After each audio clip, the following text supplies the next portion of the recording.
Welcome to The Explainer. Today we're cutting through all the hype to get to the real difference between Grok and Google. And more importantly, we're going to show you how to use each one to get a serious edge. Okay, so let's just dive right in with a simple question. Google indexes billions of pages. It handles something like 16 billion searches a day. You'd think it sees everything, right? But it doesn't. So what's its blind spot? Well, the answer isn't in what's already been published. It's in what's being said. The blind spot is that massive, unfiltered, global conversation that's happening right now, and it's moving way faster than any traditional search engine can possibly keep up with. So that brings us to our first big idea here.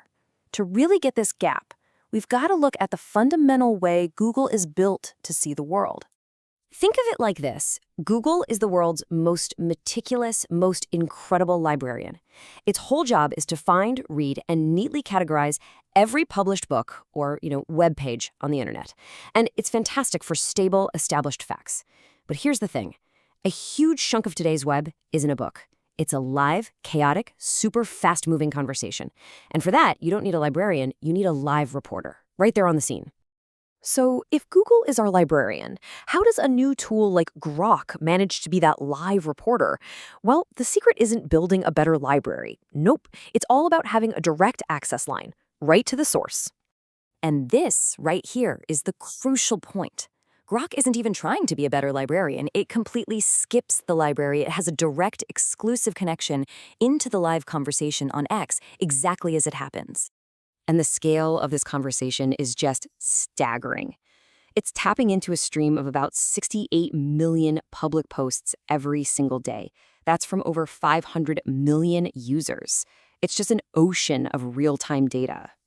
Now compare that to Google's methodical process. A news story gets published, a crawler has to go out and find it, then it has to get indexed, and then it gets ranked. This system is super powerful for accuracy and authority, but every single step creates an inherent time lag.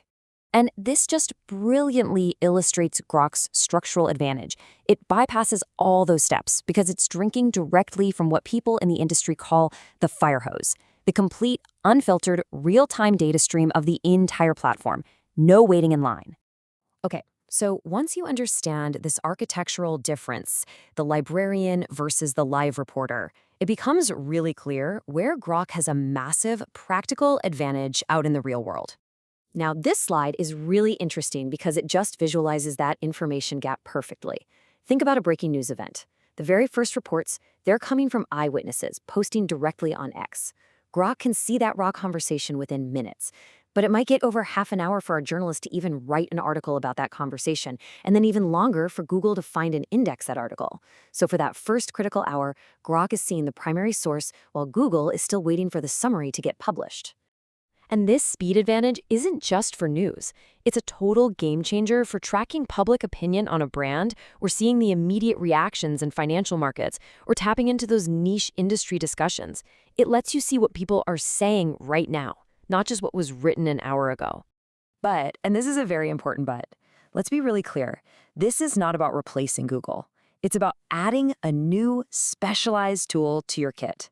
So let's talk about where that librarian is still the undisputed champion. For the vast majority of your daily searches, finding a restaurant near you, identifying a plant with your camera, comparing prices, or looking up established facts, Google's maturity, its scale, and its focus on accuracy are just unbeatable. It has decades of data on what makes a source reliable. So it's not about which tool is better, it's about which tool is right for the job. So here's a simple little playbook to help you decide. This is the new mental model, and it's actually pretty simple. Is the information you need live, evolving, and conversational? That's a job for Grok. Is the information established, verified, and factual?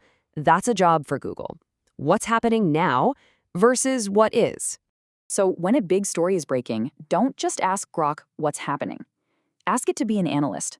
Prompt it to sort through all that noise, to separate the confirmed facts from the rumors that are flooding the feed. That's what makes its speed so much more useful. And hey, if you're tracking a brand or a product, don't just sit there watching the stream go by. Ask Grok to structure the conversation for you. You can turn that fire hose of data into a really coherent report on public opinion. But with this new power comes a really critical responsibility. Grok's speed is its biggest advantage, but it's also its biggest vulnerability. Its real-time results are raw intelligence. They are not verified fact, and they can and often do include misinformation, rumors, and bot activity. And all this leaves us with a final, kind of provocative thought. As we get this incredible ability to see the world's conversation in real time, the burden of verification, it shifts. It shifts to us.